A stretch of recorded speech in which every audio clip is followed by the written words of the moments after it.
그대로 찬양을 해주셔가지고 너무 감사한 것 같습니다. 처음 여러분들이 딱 눈을 뜨셨을 때요, 어떤 생각을 하는지가 사실 저희의 인생입니다. 그 삶의 우선순위가 여러분들은 어떤 것입니까? 눈 딱 떴을 때 가스불이 떠오르던가요? 불내가 잘 잠궜나? 우리 아들은 잘 있나? 그게 사실 접니다. 자, 삶의 우선순위가 어디에 있었냐가 중요한데요. 다윗 같은 경우에는 삶의 우선순위가 하나님을 바라보는 데 있었습니다. 오직 한 분 하나님이시죠.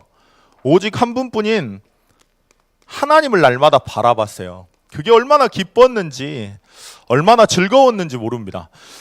아무리 신앙생활을 오래 하셨어도요, 하나님 앞에 서고 하나님을 바라보는 시간이 없다면 우리도 모르게 보는 눈이 다 육입니다. 그래서 어쩔 수가 없어요.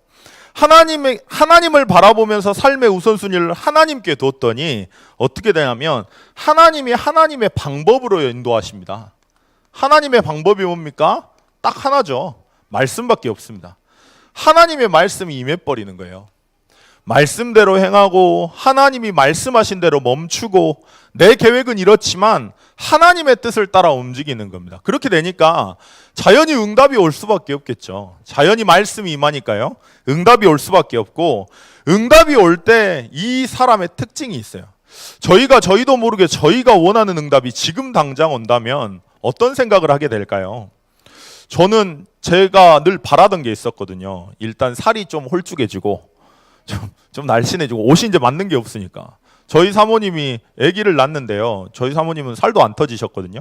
근데 요새 제가 터져요. 그래서 여기 이렇게 막 있어서 제 꿈이 살 빠지는 거거든요. 자, 근데 만약에 제가 살이 지금 당장 빠진다 그러면 어떤 일이 일어날까요? 뭐 하나님이 하셨다라고 생각하겠습니까? 당연히 안 하죠. 사모님 보고 뭐라 하겠죠. 아이고, 배 좀 빼라. 그러면서 교만해지겠죠. 자, 평상시에 하나님을 바라보고 하나님과 교제가 되면요, 진짜 하나님의 방법대로 하게 됩니다. 하나님의 말씀대로 인도하고 하나님의 말씀대로 따라갔더니 하나님께서 역사하시는 거예요.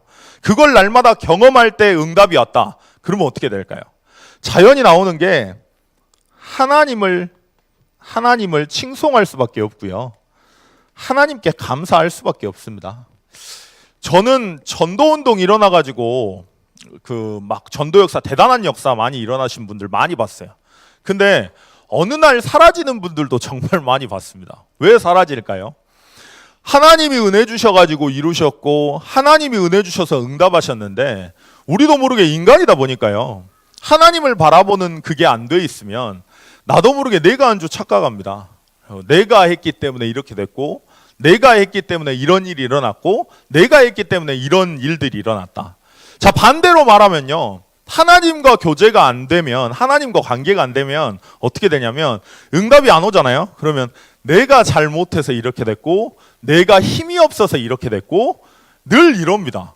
그러니까 하나님은 그렇게 우리를 창조하시지 않았거든요. 다윗이 제일 잘했던 건 싸움이 아닙니다. 그래서 다윗이 제일 잘했던 건 찬양도 아닙니다. 다윗이 제일 잘했던 건 기도도 아니에요. 다윗이 제일 잘했던 건 하나님과 교제였습니다. 하나님 한 분만 바라봤던 거예요. 그게 별거 아닌 것 같지만 우리 인생의 전부입니다. 그게 우리의 삶의 우선이 될 때 삶의 제1순위요. 여러분들 눈 뜨시면 무슨 생각 나세요? 눈 뜨시면 하나님 생각 나십니까? 그 조그만한 것들이요, 우리의 인생을 어마어마하게 달라지게 합니다. 이게 영적인 상태라면 영적인 상태에 따라서 하나님은 오늘 말씀대로 하나님의 말씀을 임하게 하십니다. 하나님의 말씀이 임하여라고 말씀하셨습니다. 참, 그러니까 말씀을 붙잡는다는 게 아니고요, 말씀이 임해버리는 거예요. 하나님이 내게 말씀이 임해버리면 다른 게 안 보입니다. 엘리사 한번 생각을 해보세요. 말씀이 임해버리니까요. 말씀이 임해버리니까 도단성 운동이라는 게 임해버리니까 길갈도 필요 없고 베델도 필요 없고 여리고도 필요 없습니다. 거기 가면 지도자로 준비가 되고요, 거기 가면 인정도 엄청 받습니다. 아무 상관이 없는 거예요. 하나님의 말씀이 임해버리니까요. 오늘 이번 주에 이 응답으로 이게 주신다고 약속하셨습니다. 자, 그러면 우리가 어디에 마음을 둬야 되냐? 가장 먼저 우리 마음에 둬야 될 건 언약의 비밀인 것 같아요. 언약의 비밀이 바로 복음인데요, 원래 인간은 어떻게 하나님이 창조하셨냐면, 원래 인간은요, 창세기 1장 27절에 보니까 생육하고 정복하고 이 땅을 다스리도록 창조하셨습니다. 하나님과 교제할 때는 그 어떤 것도 문제가 안 됐던 거죠. 저는 이걸 하나를 몰라가지고요, 진짜 20년 동안 방황했던 것 같아요. 여기 저보다 어르신들 많으시겠지만 제가 20년 방황했다면 웃으시잖아요. 한 번은 예전에 저희 교회 성도님이세요. 근데 그 와이프 분이 교회 가지 말라 해가지고 안 나오신 분이 있거든요. 약간 제가 성함을 까먹었는데 얼굴 약간 시커머시고 안경 쓰시고 그분이 계세요. 근데 송 목사님이 그때 일이 있으셔가지고 제가 잠깐 사역을 하게 됐거든요. 근데 하는데 저보고 딱 들어오시면서 하신 이야기가, 아이고 그때 제가 준목이었으니까요. 준목님이 저는 자기는 제일 불쌍하대요. 그래가지고 왜요? 그랬더니 아이고 진짜 나이도 어린데 여기 그 준목이 돼가지고 세상에 좋은 건 하나도 못 해보지 않겠냐고. 뭐 술을 마셔보겠냐고, 뭐 가서 춤을 춰보겠냐고, 뭘 해보겠냐고, 도대체 여행을 가보겠냐고, 뭘 해보. 나는 준목님이 제일 불쌍하다고 저한테 이러시는 거예요. 그래서 제가 웃었어요. 왜 웃었냐면 나이는 어리지만 할 거 다 해봤습니다. 나이는 어리지만 제가 주량이 소주 9병이거든요. 그러니까 우화가 아니에요. 우화가 아니고, 그러니까 안 해볼 거 빼고 다 해본 거예요. 나이트 클럽도 가서 춤도 춰보고, 그래 막 죽돌이였거든요. 그때 한 번씩 이렇게 홍진영이라고 하시는 분도 잠깐 뵙고, 그러니까 안 해볼 거 다 해봤거든요. 근데 그게 너무 웃긴 거죠. 나이가 어려가지고 세상에 좋은 거 다 안 해보고 속으로 아유 다 해봤는데 이 말은 못하고. 그래서 다 해봤습니다, 성도님. 그랬더니 다 해보셨냐고. 근데 어떻게 이렇게 그거 다 안 하실 수 있냐고. 담배도 안 피고 술도 안 먹고 다 할 수 있냐고. 그래가지고 제가 그랬어요. 짜장면 집을 갔는데 짜장면이 진짜 맛있다고. 근데 탕수육을 한번 먹어봤는데 그게 그렇게 맛있다고. 너무 많이 먹어갖고 배가 부른데 우리 성도님은 짜장면 드시겠어요? 그랬더니 그게 뭔 말이냐고. 그래가지고 술 먹고 담배 피고 세상적으로 놀고 저는 짜장면이고 복음 깨달은 거 이게 탕수육이라고. 이렇게 저렴하게 표현해서 죄송하다고. 근데 너무 배부르다고. 굳이 다른 걸로 날 안 채워도 된다고. 뭐 맞춰주는 거는 상관없고요. 그냥 한 잔 먹는 게 그게 뭐가 문제입니까? 그거 말고 실제 나를 채우는 거죠, 그걸로. 근데 그랬더니 이제 이해를 하시는 거예요. 아 그렇구나. 복음의 맛을 봐버리시면요 진짜 끝나요. 근데 제가 이걸 몰라가지고 20년을 계속 방황을 했다니까요. 그 우리 아버지처럼 좋은 분이 없거든요. 근데 저희 아버지 늘 원망하고, 우리 아버지 때문에 내 인생이 이렇게 비참하게 됐다고, 아버지 탓하고, 아버지 원망하고, 아버지 미워하고. 그러니까 삶이 되겠습니까? 집에 가면요 숨을 못 쉬겠어요. 딱 집에 가면 아버지가 딱 있으시면 모르실 거예요, 아마 여러분들은. 아버지가 딱 아버지를 보는 순간 숨이 안 쉬어져요. 그런 거 느껴보셨어요? 아이고 어떻게 살아야 될까? 늘 이거였어요. 늘 원망했어요. 아버지 때문에, 아버지 때문에. 그냥 관계도 당연히 안 좋죠. 가족 모임 하면 가족 모임이 되겠습니까? 싸움이 되지. 근데 늘 그렇게 살았거든요. 근데 어느 날 말씀하시는 거예요. 창세기 1장 27절. 인간이 행복이 없는 이유는 다른 게 아니라 하나님을 떠나 있기 때문이라고. 어느 날 이 언약을 딱 알게 되니까요. 어떻게 되냐면 다른 게 다 문제가 안 됩니다. 창세기 1장 28절. 문제가 하나도 안 돼요. 아버지가 문제가 아니고 어떻게 보이냐면, 아이고 예전에는 진짜 아버지가 미웠는데요, 아버지가 짠하게 보이는 거예요. 아이고 우리 아버지처럼 착한 사람이 없는데 자기 자녀 저렇게 케어하려고 하는데, 저번에 보성을 갔더니 아버지가 그러세요. 그 나는 영적 문제가 심한 사람이라 그 영적으로 수준을 보면 초등학생도 안 된다고. 그러니까 저희 사모 보고 너희들은 대학생이니까 나를 좀 잘 케어하라 그러시는 거예요. 그래서 제가 웃으면서, 아버지 영적 문제 있는 사람은 가족들 케어 안 해요. 영적 문제 아버지 있으셔도 그 영적 문제 가지고 가족들을 어떻게든 해보려고 했던 분이라고. 난 아버지 자녀로 태어난 게 너무 감사하다고. 아버지가 아버지여서 난 너무 감사하고, 특히 아버지한테 제일 감사한 거, 나한테 복음 알게 하셨지 않냐고. 그랬더니 갑자기 막 성질 내면서 요셉의 형들처럼 쓰임 받은 게 얼마나 힘든 줄 아냐고. 다 한다고. 다 한다고. 그래서 더 감사하다고. 아버지가 막 우세요. 자, 뭘까요? 하나님과 함께함을 누려버리면요 다 정복됩니다. 하나님과 함께함을 누려버리시면, 진짜 하나님과 함께 하시면요 그 어떤 것도 문제 안 돼요. 하나님이 뭐라 말씀하셨냐? 나 같은 인간을 요한복음 1장 12절에 하나님 자녀라고 말씀하셨어요. 이거 하나를 몰라가지고 진짜 늘 방황했다니까요. 막 사방팔방으로 돌아다니고 화가 나가지고 잠이 안 와가지고 막 유리창 다 깨고 다니고 그 광주에 있는 그 담배 피는 애들 만나가지고 막 한다고 막 다니고 그 왜 그런지를 제가 몰랐어요. 제 인생이 뭐 때문에 이렇게 뭐가 안 풀리는 이유가 분명히 있는데 뭔가는 있는 것 같은데 그게 뭔지도 모르고 그렇게 늘 아버지 원망하면서 살았다니까요. 근데 하나님이 그런 연약하고 부족한 우리를 영접 하나 하게 하셔가지고 예수를 그리스도라고 믿게 하셔가지고 하나님 자녀가 되게 하셨어요. 전 진짜 돈 좋아합니다. 엄청 좋아해요. 그래가지고 저희 사모님이 알아요. 그래가지고 이렇게 돈을 제가 모을 때 어떻게 모으는지도 다 알고요. 쓸 때는 또 얼마나 잘 쓰는지도 알고 먹을 때는 팍팍 쓰거든요. 자, 근데 제가 돈 진짜 좋아하거든요. 근데 1조 원, 1억 원을 얼마를 준다고 해도 저는 복음 없을 때로 돌아가면 내가 돈 주겠다 하면 저는 못 가겠어요. 왜냐면 그때가 너무 힘들었으니까. 그때 내가 너무 비참했거든요. 근데 똑같은데 하나님 한 분 알았더니 신분 하나 바뀌었더니 이렇게 달라지네요. 이게 진짜 대박인 것 같습니다. 진짜 그래서 문제를 보시면요. 그러니까 비밀인 것 같아요. 비밀. 문제는요 엄청 많습니다. 문제는 세 가지가 있는데요.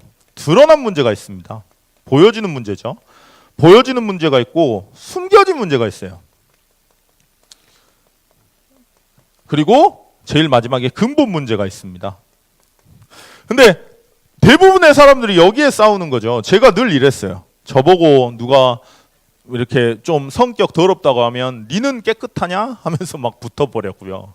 누가 저한테 지나가다가 말할 수 있잖아요. 뭐 잘못한 거 그냥 지적을 하면 네 인생이나 똑바로 살아라 하면서 붙어버리고 이게 사람 사는 겁니까?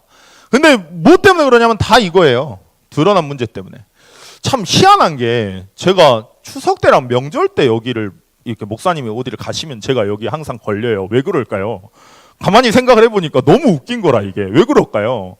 저희 집이 추석 때 모이면 항상 난장판이었거든요. 정말 모이면. 왜냐하면 상처와 상처가 부딪히면서 굉장한 역사들이 막 일어나요.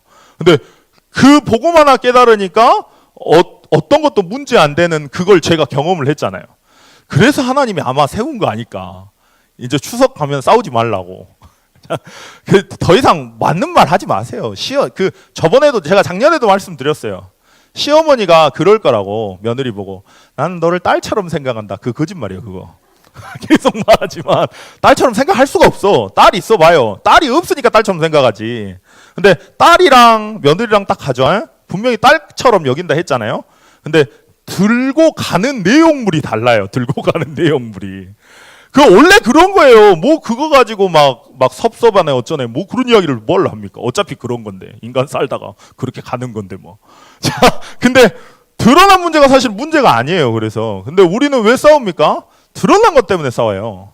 아니 생각을 해보세요. 불신자들 추석 때 모이면 뭐 하겠냐고. 불신자들이 메시지 들을까요?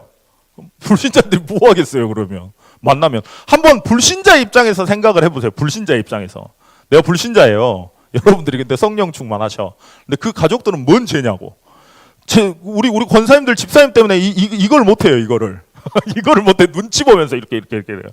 우리 아버지가 제일 불쌍하더라고요 예전에. 왜냐면 제가 딱 복음 알고 나서 아버지가 복음 영접하시고 나서 아버지가 술 드실라 하잖아요. 그럼 제가 이렇게 야렸나 봐요. 이렇게 눈을. 그래가지고 아버지가 제 사촌 동생이 하는 이야기가 저희 아버지가 제 눈치를 본대요. 한번 생각을 해보세요. 그쪽 입장에서 한번 생각을 해보세요. 얼마나 피곤하겠냐고. 근데 하나님이 왜 그 사람을 불려놨을까요? 여러분들 바꾸라고 하는 거예요 지금. 여러분들이 율법 그 말도 안 되는 율법 가지고 사람 정죄하고 그러는 거 보라는 거예요. 드러난 문제로 싸우지 마세요. 그러면 드러난 문제가 나올 수밖에 없는 숨겨진 문제가 있습니다. 그게 뭡니까? 살다 보면요. 우리도 모르게 살아가는 배경 속에서 우리한테 상처로 들어오는 게 있어요. 나도 모르게 자라오는 게 있습니다. 왜 싸웁니까? 자, 저희 아버지랑 저희 어머니랑 싸운 거 이야기해 드릴게요. 저희 아버지가 밥 먹다가 밥상을 엎으세요. 그럼 모든 사람들이 아버지 보고 뭐라 해요? 밥상 엎었다고. 근데 과연 그럴까요? 아니거든요. 제가 그 과정을 알잖아요. 저희 어머니는 밥상 엎은 것만 이야기해요. 근데 저는 과정을 알거든요. 어머니가 뭐라 하냐? 밥 먹으러 가면 언제까지 그럴 거냐고. 언제까지 그렇게 살래요? 언제까지? 좀 나이가 먹으면 좀 바뀌어야지. 그 이야기를 할 때 당장에 없지 않아요. 저희 아버지가. 근데 저희 어머니가 시도 때도 없이 하셔 그 이야기를. 봐보세요. 예수는 그리스도 모든 문제 해결자 맞죠? 근데 가족들한테 가갖고 예수 믿어야지 지금 뭐하냐. 그 한 번 이야기하면 되는데 계속 이야기한다 해봐요. 계속 귀에 딱지가 돋고 그때 없는 거예요. 그때 이제 없는 거죠. 근데 저희 어머니는 뭘 하냐? 아버지 문제래요. 자, 숨겨져 있는 문제는 뭐냐면 우리도 모르게 그렇게 복음 없이 살아가다가 복음 없이 살아가서 우리도 모르게 자라온 각인된 것들이 있습니다. 그것들이 부딪혀서 문제가 터지는 거거든요. 그걸 우리 전도자님들이 보셔야 돼요. 그 숨겨져 있는 부분을. 하나님과 함께함을 여러분들이 누리시잖아요. 그러면 힘이 생깁니다. 이해를 할 힘이 생겨요. 보통 부부싸움을 하면 어떻게 보일까요? 그러니까 항상 하는 이야기를 가만히 들어보십시오. 늘 뭐라 하냐면 이쪽이 문제래요. 근데 진짜 한번 들어보세요. 다 이쪽이 문제예요. 다. 내 문제는 잘 없어요. 내 문제는 그냥 지나가다가 한 번씩 이야기하는 거고 진짜 문제는 다 이 문제라. 근데 그게 아니에요. 하나님과 함께함을 누리면 왜 내 와이프가 왜 내 남편이 이럴 수밖에 없는지가 보여요. 뭐가 상처였는지가 보여요. 자, 보이면 어떻게 합니까? 그거 정죄하라고 하나님이 보여주신 게 아니에요. 품으라고 주신 거거든요. 근데 문제는 뭐냐? 여기에 내가 없는 거예요. 하나님과 함께하는 힘이 없으니까 뭘 합니까? 또 비속어 나올 뻔봤네. 죽여버려요 그냥. 복음으로 사람 죽이는 거라.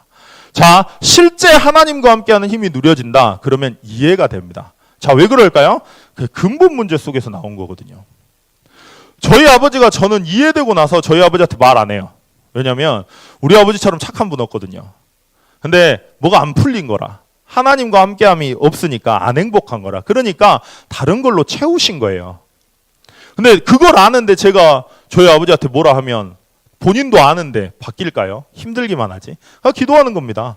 자, 제 인생에서 이게 보였어요. 저는 문제를 겪을 때 늘 아버지 탓을 하다가 어느 순간에 보인 거죠. 아, 이게 아닌 것 같은데. 그럼 왜 내가 여기에 걸릴까? 가만히 봤더니 제가 여기에 있어요. 하나님을 떠난 인생을 살다가 사단이 보여주는 눈에 보이는 것 사실에 늘 걸려가지고 모든 게 다 재앙이 돼서 그런 가정에서 살다가 그런 상처를 받고 그런 상처 때문에 누가 그 상처 건들면 뒤집어지고 화내고 이게 반복된 거예요. 요것과 싸우십시오. 추석에 가가지고요. 불신자하고 싸우지 말고 가가지고 이거 그냥 하라 그래요. 이거 가족들하고 이거 치는 게 뭐 그냥 치면 되지 그냥. 그 동양화라 그러거든요. 그림 맞추는 거 머리도 좋아져요. 좋은 거예요. 근데 그거 갖고 뭐라 하지 말고 영적 싸움 하세요. 영적 싸움. 저희 어머니가 우세요. 그 산업인 대회를 저번에 갔는데 그 예일교회에서 처음에 이렇게 화요 집회를 갈 때 같이 가셨나 봐요. 버스 그 차를 얻어 타고. 근데 예일교회 분들이 그때 당시엔 좀 치사하셨나 봐. 지금은 안 그런데 본인들이 도시락 싸가지고 저희 어머니 분명히 같이 왔는데 같이 안 먹은 거예요. 저희 어머니는 밥을 많이 드셔야 되거든요. 김도 2장 싸 드셔야 되거든요. 그런 분이 밥을 못 먹으니 얼마나 서러웠겠어요. 그래가지고 어디 가가지고 물만 이렇게 드시면서 기도하셨대요. 근데 그게 엄청 서러웠대요. 그래가지고 에덴교회 차를 타시는 분은 항상 밥 먹으러 같이 가시거든요. 근데 그랬던 분이 가족도 아무도 복음 없었던 그런 집안에서요. 어느 날 산업인 대회를 딱 갔는데 같이 움직였거든요. 한 차 가지고. 근데 아들 RTS 나왔지. 그리고 며느리 RTS 나왔지. 사위 RTS 나왔지. 딸 RTS 나왔지. 그러니까 그 좀 높으신 목사님인가 봐요. 유명하신 목사님이 지나가면서 응답이란 응답은 서말씨 목사님 다 받아 그러셨대요. 그래가지고 왜요? 그러니까 아니 며느리도 남편이래. 주여 저희 아버지가 RTS 가면 안 되는데. 자, 며느리도 사위도 아들도 딸도 다 RTS라고. 어떻게 이럴 수 있냐고. 가정보고만 된 거 아니냐고. 제일 응답 받았다고. 운전하시는데 계속 우시는 거예요. 하나님 은혜에 감사하다고. 자, 사람과 싸우시지 말고요. 영적 싸움 하십시오. 하나님이 여러분들을 그 가정에 보낸 이유가 뭔지 아세요? 뒤집어 놓으라고 보내신 게 아니에요. 그 사람하고 한판 붙으라고 보내신 게 아니고 그 가문에 예수가 그리스도라는 복음이 흘러서 자연히 하나님 나라가 임하도록 여러분들 이미 부르셨습니다. 그걸 기억하시는 거예요. 우리 좀 연약하고 부족해도 상관없어요. 하나님이 하시니까. 전 그거 믿습니다. 이 모습을 보면 어떻게 되냐? 답이 나와요, 이제. 이때까지는 그냥 내가 이론이라면요, 실제 여기로 오면 이게 해답으로 옵니다. 맞는 말인데요. 자, 그게 뭐냐? 마태복음 16장 16절에 주는 그리스도시요 살아계신 하나님의 아들이시라는 고백이 진짜 나의 고백이 돼요. 이거 진짜 대박입니다. 늘 제가 저만 보면서 답답해하면서 내 문제 때문에, 눈에 보이는 문제 때문에 늘 걸려서 재앙이라 그러고 불평하고 불신앙하고, 지금도 그런 껍데기가 있어요. 찌끄레기가. 근데 지금도 나오는데 예전엔 정말 심했거든요. 근데 희한한 게, 그래도 내 인생의 주인은 그리스도세요. 요새 이러게 돼요. 진짜 예수님이 그리스도라는 사실이 진짜로 와닿으니까 내가 진짜 문제가 뭔지가 보이고, 사람과의 갈등이 일어나면 감사하게도 저는 이 사람이 안 보여요. 이 사람이 보이는데 이 사람보다 중요한 거는 내가 보여요. 가족이란 단어가 뭔지 아세요? 가족이 원어로 보면 가시라는 단어래요. 그러니까 막 찌르는 거라. 우리 가족들 진짜 잘 찌르죠. 저희 사모님도 잘 찌르셔요.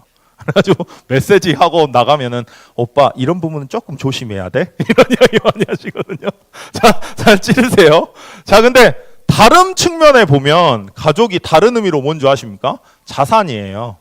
그러면 찌르는데 왜 자산이나? 찔러야 나오죠. 내게 찔러야 복음 아닌 게 내가 나오죠. 찔러야 뒤집어 까야 복음 아닌 내 모습이 보일 거 아닙니까? 그래야 나오는 게 그리스도라니까요. 베드로가 12제자 중에 제일 첫 번째 제자일 때는 복음 제대로 못 깨달았어요. 그냥 고백한 거지. 근데 예수님을 저주하고 부인하고 나서 완전 낙심해가지고 갈릴리 촌동네로 다시 갑니다. 그때 아마 이걸 봤을 거예요. 왜 나는 이랬을까? 왜 내 진짜 문제는 뭘까? 근본 문제 아닌가? 그러면서 왕 선지자 제사장이 내 언약이 됐겠죠. 이게 제일 중요합니다. 자, 그렇게 되니까요, 어떻게 되냐? 이게 이론이 아닌 거예요. 요한복음 19장 30절이. 예수님이 십자가에 죽으시고 부활하시면서 뭐라 했습니까? 남겨놨다고 이야기를 하신 게 아니라 다 이루셨다 말씀하셨어요. 그 다 이루신 하나님이 여러분들 편이라니까요. 다 이루신 하나님이 여러분들을 이 세상을 살릴 사람으로 부르셨어요. 근데 내가 뭐라고 나를 정죄합니까? 내가 좀 약하고 부족하면 뭐 어때요? 하나님이 나와 함께 하시는데, 전능자가 나와 함께 하시는데, 그리고 나를 인도하시는데, 전 그러니까 당당하다니까요. 저희 사모님한테 당당합니다. 뭐 해준 건 없지만. 그리고 하루에 1,000원씩 10,000원씩 써야 된다 이야기를 하지만 전 당당합니다. 왜 당당하냐? 난 전도자니까. 하나님이 나와 함께 하시고, 그래서 저 친구가 복을 받으니까. 그랬더니 절대 가만히 있지 않아요. 또 본인도 그렇대. 나 때문에 복을 받는데요. 자, 서로 때문에 복 받는 겁니다. 왜냐? 그리스도 때문에요. 자, 그 그리스도가 회복되니까 어떻게 되냐? 이게 믿어지는 거예요. 아는 게 아니고 믿어지는 겁니다. 보이는 겁니다. 내 인생의 주인이 그리스도라는 게 믿어지는 거예요. 보이는 거예요. 산신령이 왔다 갔다 하는 게 아니라고, 뭐 허옇게 생긴 게 막 천사다 막 이런 게 아니고 진짜로 이게 보입니다. 내가 가는 곳마다, 내가 예배 드릴 때, 내가 기도할 때, 내가 현장 갈 때 어떤 일이 일어나는지, 이걸 몰라버리면요, 이게 안 보여요. 영적인 사실이 안 보이면 어떻게 될까요? 세상 사람이 말하는 모습이 내 모습 같습니다. 시댁에서 말하는 모습이 내 모습 같습니다. 처갓집에서 말하는 모습이 내 모습 같아요. 그때부터 속는 거예요. 하나님은 여러분들을 전도자로 부르셨습니다. 실제 이 언약을 누리길 원합니다. 그 비밀을 누리면요, 어떻게 되냐? 내 인생의 여정이 언약의 여정이 되는데요. 세계복음화죠. 그게 세계복음화를 위해서 살아가게 됩니다. 자, 복음이 안 되면 이건 절대 안 나와요. 즉 그 CVDIP 있지 않습니까? 아유, 제가 하면 이거 약간 욕 같아요, 발음이. CVDIP. 자, 커버넌트, 비전, 드림, 이미지, 프랙티스 아닙니까? 근데 제가 이게 딱 전달되고 나서 랩넌트 사역자분들이 하시는 이야기예요. 저뿐만이 아니고. 뭐냐면 얘들이 다 조급해져요, 막. 그러니까 왜냐면 왜 조급하냐면 언약이 안 된 상태에서 뭘 하려고 하니까 뭐가 나오면 자꾸 내가 해야 되는 거예요. 내가 해야 되니까 조급하고, 내가 해야 되니까 꿈이 없으니까 갑자기 답답해지고, 내가 해야 되는데 꿈이 안 나오니까 갑자기 좌절하고. 그런 거 아니에요. 이거는 언약이 되면, 그리스도가 실제 내 인생에 그리스도 되면 따라 나오는 게 비전이 나와요. 세계복음화. 내가 왜 살아야 되는지 이유가 나옵니다. 자, 그래서요, 먼저 나오는 게 소명이에요. 저는 사실 1,000명부터 나온 게 아니고요. 전 1,000명 붙잡고 사시는 분은 많이 봤거든요. 하나님이 원하시는 뜻대로 산다고 막 하시는 분은 많이 봤는데 복음 때문에 즐거운 분은 사실 잘 못 봤어요. 근데 하나님과 함께하는 언약을 누리다 보면 어떻게 나오냐? 소명이 보입니다. 그게 뭐냐? 나를 부르신 거예요. 어떤 나로 부르셨냐? 연약하지만 이사야 49장 1절에 보니까요. 이사야 49장 1절에 보니까 하나님이 어머니의 태중에서부터 나를 지명하여 부르셨대요. 연약한데 여러분들 이미 그렇게 부르신 겁니다. 그리고 사도행전 9장 15절에 보니까 보니까요. 이방인과 이스라엘과 임금들을 위하여 택한 나의 그릇이라 말씀하셨습니다. 언약을 누리시면 이게 나와요. 내가 누구인지가 나와요. 언약을 누리시면 내가 어떤 존재인지가 나오고 내가 어떤 존재인지가 나와야 내가 뭘 할지가 나오겠죠. 자, 그리고 어떻게 말씀하셨냐? 베드로전서 2장 9절에 보니까 왕 같은 제사장이고 그의 소유된 백성이며 기이한 빛을 전달하기 위하여 택한 자라 말씀하셨어요. 이 복음을 전달하기 위해서 여러분들 이미 부르신 겁니다. 그 복음 전달하려고 그 가문에 부르신 거예요. 그러니까 이번에는 싸우시면 안 됩니다. 싸우시면 내가 또 졌구나 이렇게 생각하시고 흑암하고 싸우시면 돼요. 자, 그리고 뭐라 말씀하셨냐? 사도행전 1장 8절에 증인으로 하나님이 부르셨어요. 오직 성령의 충만함을 여러분들에게 주셔서 증인되게 오늘 또 인도하실 거예요. 그걸 믿고 움직이시는 겁니다. 자, 그러면 어떻게 되냐? 히브리서 11장 38절에 세상이 감당할 수 없는 사람으로 내가 그런 존재라는 게 보여요. 이게 진짜 대박입니다. 이게 돼야 현실하고 타협 안 하세요. 이게 돼야 불신자하고 조용히 타협 안 하시고요. 불신자 앞에 당당합니다. 왜냐? 나는 전도자니까. 요 비밀을 꼭 찾으셨으면 좋겠습니다. 자, 소명이 나올 때 나오는 게 뭐냐? 그게 천명이에요. 하나님이 내게 원하시는 건 나를 이거 하려고 부르셨다니까요. 그게 뭐냐? 세계복음화입니다. 우리 교회의 비전이죠. 자, 그래서 지금 시대를 한번 봐보세요. 참 웃긴 게 복음만 희미해져 있습니다. 저번 주에 그 영희가 그 광주를 가게 됐어요. 그래가지고 저희 교회를 못 왔죠. 그래가지고 그 옆에 무슨 베델 교회를 갔나 봐요. 근데 이제 토요일 어제 이렇게 왔다 갔다 하면서 하는 말이 목사님 저한테 그래요. 그래가지고 왜 그랬더니 진짜 복음 없다고. 그래가지고 답답해 죽음 줄 알았대요. 지가. 뭘 알겠습니까만은 왜 그랬냐 그랬더니 계속 사랑만 이야기한대요. 사랑만. 그 사랑하는 그 목사님이 갑자기 이렇게 설교를 하시다가 갑자기 그 사랑을 부르셨대요. 근데 그 사랑을 그 사랑 이렇게 부르셨다고. 그러니까 계속 사랑만 말한다고. 복음만 말 안 한다고. 진짜 웃긴 게요. 복음만 희미해진 시대입니다. 그 시대에 여러분들을 부르셨어요. 뭐 하려고요? 세계복음 하시려고. 여러분들을 통해서 이 시대를 변화시키기 위해서 하나님이 부르셨습니다. 자, 그래서요. 우리에게 주신 사명이죠. 여수복음화, 그리고 호남복음화, 세계복음화, 그리고 후대복음화. 여수복음을 위해 30지교회 이야기하셨고요. 호남복음화를 위해서 미자립 교회를 캠프하는 미자립 순회 캠프 지금 하고 있고, 세계복음화를 위해 다민족과 지금 불가리아 현장 가셨습니다. 목사님께서 그래서 좀 기도해 주시면 좋을 것 같아요. 영육간에 간절함 달라고. 저는 사실 그게 잘 안 될 것 같거든요. 미국 가셨다가 바로 일주일 하고 불가리아 가신다는 게 대단하신 것 같아요. 그래서 성도님의 기도가 정말 필요한 것 같습니다. 자, 후대복음화를 위해 저희 협동조합 어린이집 준비하고 있죠. 뭘 하느냐가 그래서 중요한 게 아니고요. 왜 해야 되는지가 내게 의미가 나와야 됩니다.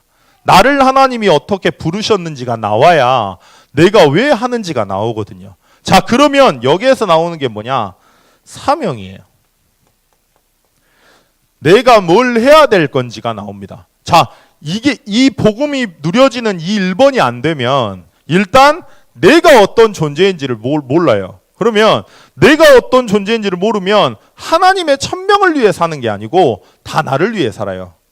내 이익과 내 유익과. 엘리사와 다른 길을 갑니다. 도단성 운동이 아니라 길갈 베델 여리고가 목적이 돼요. 근데 하나님이 그렇게 안 하시거든요. 자, 사명을 하나님이 여기서 깨닫게 하시는데 그게 뭐냐? 내 직분과 내 나이에 맞게 하나님이 상기업 준비하게 하십니다. 저에게 맞는 3기업이 뭘까요? 제가 돈 버는 걸까요? 목사가 돼가지고 저는 아닌 것 같거든요. 제게 주신 이면 계약은 저희 중고등부 애들이 그런 중직자로 세워지도록 하나님 앞에 설 수 있도록 돕는 게 제 역할입니다. 자, 그리고요 3기업 이야기하셨고 5법인 이야기하셨어요. 그리고 5법인과 또 이걸 하려고 보니까 제일 중요한 게 삼오늘이겠죠. 하나님 앞에 서는 시간이 없으면, 하나님의 말씀 앞에 서는 시간이 없으면 내가 누군지 놓쳐버립니다. 영적인 사실 안 보입니다. 다 눈에 보이는 것만 따라갑니다. 그래서 꼭 삼오늘이 답인 것 같아요. 그게 세계복음화를 이룰 사람이라면 당연히 해야 될 게 하나님의 말씀 가운데 거하는 것 같습니다. 자, 오늘 보면요 다윗이 어떻게 말을 하냐면, 다윗이 성전을 드디어 건축하려고 하는 거예요. 근데 다윗 17장 1절에 보시면요 뭐라고 나오냐면, 다윗이 그 궁전에 거주할 때에 다윗이 선지자 나단에게 이르되 나는 백향목 궁에 거주하거늘 여호와의 언약궤는 휘장 아래 있다고. 자, 무슨 말이냐면 제가 좋은 집에 들어갔는데 다윗 마음이 어디에 있냐면요 다윗 마음이 늘 언약궤에 있어요. 이미 중심 자체가 다른 겁니다. 그래서요 다윗의 중심 자체가 하나님의 말씀이 임하는데,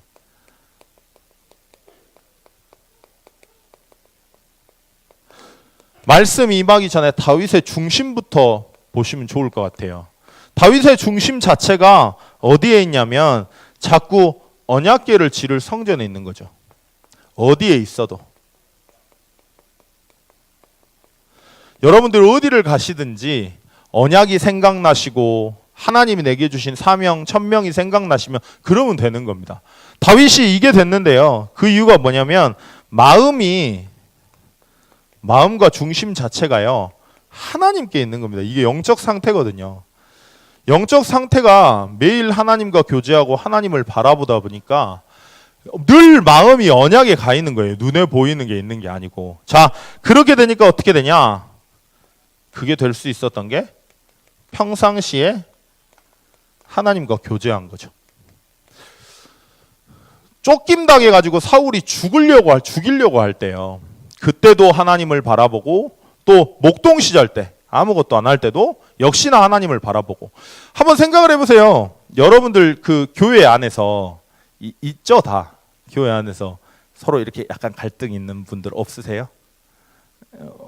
다 있죠. 말 안 하잖아. 그래가지고 갑자기 말을 안 해올잖아. 있죠. 자, 그분들이 나에 대해서 안 좋게 이야기를 한다. 그러면 어떠세요? 기분이 어떠세요?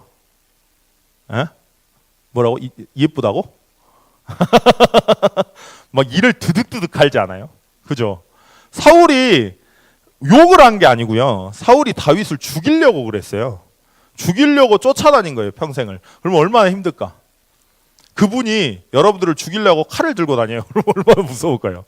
그러면 딱 사울이 혼자 있는데 그러면 이렇게 안 하겠어요? 저는 수십 번 이렇게 합니다. 수십 번 이렇게 하는데 다윗은 다르게 보인 거예요. 하나님과 교제가 되고 하나님과 함께 하니까 사울 때문에 자기의 교만함이 다 나오거든요.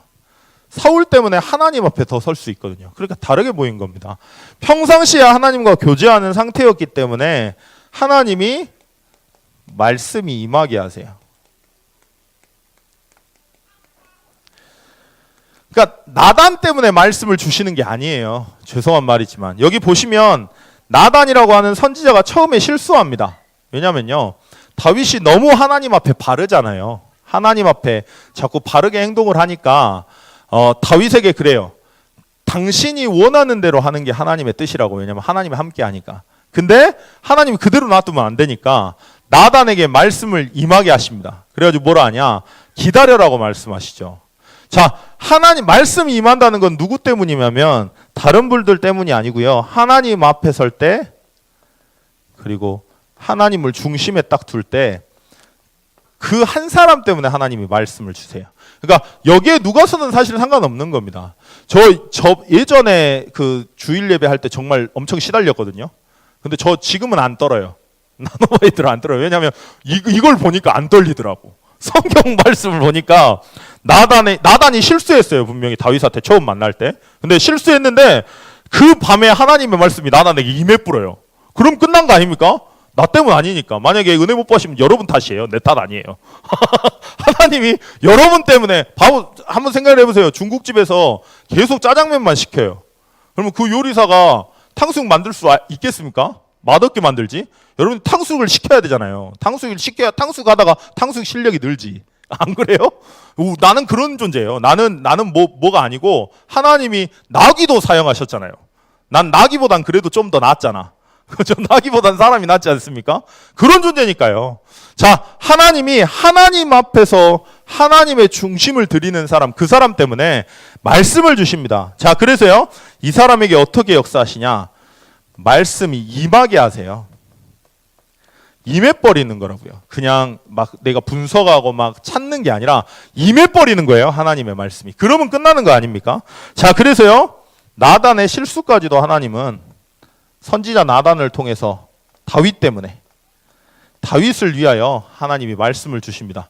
자, 근데 왜 궁금한 게 있잖아요. 왜 성전 건축이 그렇게 중요한 건데 왜 하나님이 다윗이 하려고 하는데 왜 그걸 말씀을 통해서 멈추게 하셨을까요? 오늘 성경 구절에 보면 그래요. 나단에게 말씀이 임하는데 어떻게 임하냐? 가서 내 종 다윗에게 말하기를 여호와의 말씀이 너는 내가 거할 집을 건축하지 말라 그럽니다. 이게 이해가 되십니까? 왜 이렇게 하셨을까요? 그게 후대운동 때문에 그런 것 같아요. 말씀을 주시는데 뭐라 말씀하시냐면 지금까지 다윗을 인도한 걸 쭉 하나님께서 말씀하시고요. 너에게 대적이 없게 하고 왕조를 세우게 하고 이스라엘의 주권자가 되게 하고 쫙 설명하신 후에 앞으로의 일까지 설명하십니다. 네가 죽고 나서 네 씨로 말미암아 내 집을 건축할 거라고. 내가 영원한 왕조를 세우게 하겠다고 약속하세요. 왜 그럴까요? 먼저 22장에 보니까 역대상 22장에 보니까 뭐라 나왔냐면 핏값 때문에 그렇대요. 전쟁을 너무 많이 해가지고 성전을 세우지 못하게 한대요. 근데 두 번째 이유도 있겠죠. 그러면 다윗이 기다리면서 뭘 했을까요? 아마 성도 개인에게 이스라엘 민족들에게 의미를 전달했을 겁니다. 뭐 때문에 성전을 건축해야 되는지. 그러니까 나중에 보면 성전을 건축할 때 헌금을 드리는데요. 이스라엘 민족이 기쁨으로 드려요. 그리고 뭐라고 말하냐? 하나님께서 주신 것을 그냥 드리는 것뿐이라고. 아예 차고 넘쳐버립니다. 성전을 건축하는데 그 헌금 너무 많이 들어와가지고요. 차고 넘쳐가지고 다시 돌려줘요. 그 정도로. 다윗이 그 일을 한 거예요. 의미를 자꾸 전달을 한 겁니다. 그래서 물어보세요. 저희 협동조합 어린이집 지금 하고 있죠. 왜 하나님 하게 해야 되냐고. 세계복음화 중에 왜 협동조합 어린이집이어야 되냐고 물어보시면 답이 나옵니다. 그래서 하나님이 그 후대인 솔로몬에게 성전을 건축하게 하시고 이스라엘 영광, 하나님의 영광이 영원하도록 영원한 나라를 세우셔요. 여러분들 후대들이 이 축복을 받을 겁니다. 그것 때문에 여러분들을 세우신 거고요. 자, 그래서 결론인데요. 집중하셨으면 좋겠어요. 저번 주 말씀처럼. 그 하나님께 집중하는 시간이 있을 때 보이는 게 달라집니다. 정말로요. 저는 하나님 바라보니까요. 진짜 저는 살 것 같아요. 예전에는 진짜 이상했거든요. 지금도 이상하게 생겼지만 예전에는 진짜 이상했어요. 저희 지민이가 알아요. 지민이가 예전에 한번 체육관에 이렇게 데려다 주려고 하고 있는데 한번 지민이 데려다 주고 제가 싸웠거든요. 참 죄송한데 좀 부끄러운데 그 터널 있지 않습니까? 웅천 넘어가는 터널. 거기서 이렇게 넘어가고 애를 데려다 주고 오고 있는데 제일 가쪽에서 제가 이렇게 끼어들기를 했어요. 그래가지고 죄송해가지고 이렇게 창문을 열었어요. 죄송하다 말하려고 나는. 죄송하니까 깜빡이 켜고 딱 내리는데 지나가시는 분이 쌍욕을 하고 가시는 거라 저한테 완전 쌍욕을. 그게 나오면 안 되는데 예전에 오래된 각인된 게 참 무서운 게요. 그게 튀어나왔어요. 그래가지고 제가 차를 가다가 중간에 꺾어가지고 쫙 중앙로를 이렇게 쫙 꺾어 거기 어딘 줄 아시죠? 이렇게 넘어가는데 쫙 꺾어갖고 뒤에서 그 도로에 확 밟아가지고 RPM이 5가 나올 정도로 밟아가지고 딱 들어간 다음에 브레이크를 확 밟았어요. 그랬더니 어떻게 될까요? 막 난리가 났어요. 그래가지고 나와갖고 막 해요. 그래가지고 화가 나가지고 딱 열어가지고 그때는 뭐 안 보여요. 아무것도. 아무것도 안 보이고 내가 누구인지도 잃어버렸어. 내가 어떤 존재인지도 잃어버리고 참소망교회 하나도 안 보여요. 뭐가 하나도 안 보이고 일단 막 내리라고 내리라고 했더니 이분이 깜짝 놀래가지고 문을 잠그고 있는 거라.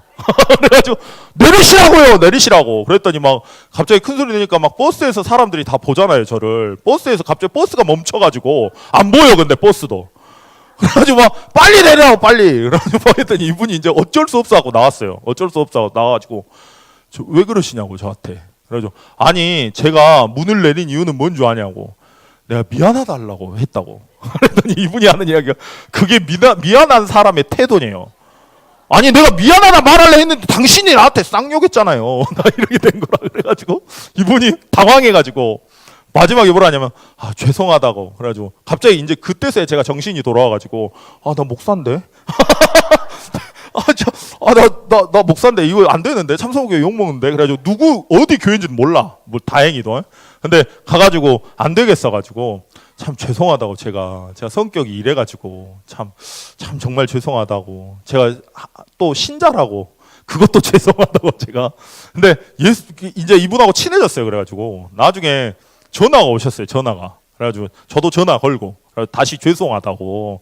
그래가지고 그냥 해프닝으로 웃고 넘어가지고 막 서로 같이 그랬어요. 근데 하면서 이제 저도 웃기지. 왜 거기서 제가 복음을 전할 겁니까? 그래가지고 전화해가지고 저 원래 인간은 하나님과 함께 하잖아요. 행복하지 않다고. 여러분들이 지금 그러실지도 몰라요. 추석 때 막 다 뒤집어 놓고 하나님과 함께해야 행복하다고. 근데 웃긴 거는 그분이 영접하셨어. 그분이 어떤 우리 상태랑 아무 상관없어요. 복음 전하는 거. 자, 내가 뭔 말하다 이래 됐습니까? 자, 제 성격이 원래 그래요. 그러니까 그게 늘 일상이었어요. 그래가지고 그 트렁크에 제가 이렇게 빠따 있지 않습니까? 그게 있었어요. 그래가지고 한 번은 차를 타고 가다가 중간에 누가 끼어들었는데 그게 화가 나가지고 천안까지 제가 쫓아갔거든요. 50cm를 붙여놓고. 그러니까 완전히 진짜 답이 없는 인간이었거든요. 처음엔 안 그랬는데 제가 복싱하면서 그렇게 됐어요. 제가 그러니까 이게 늘 억눌려 있다가 복싱하면서 이게 터져가지고 분노 조절 장애처럼. 그러니까 숨겨져 있던 게 드러난 거겠죠. 근데 그러고 살다 보니까 누가 사람이 만나면 만나고 싶어야 되잖아요. 저를. 근데 저를 한번 만나고 나면 혀를 차요. 다시는 쳐다도 안 본다고. 그러니까 저희 아버지한테 있는 게 저한테 있는 거죠. 저는 진짜 기적 같은 게 제가 결혼을 했다는 게 기적적이에요.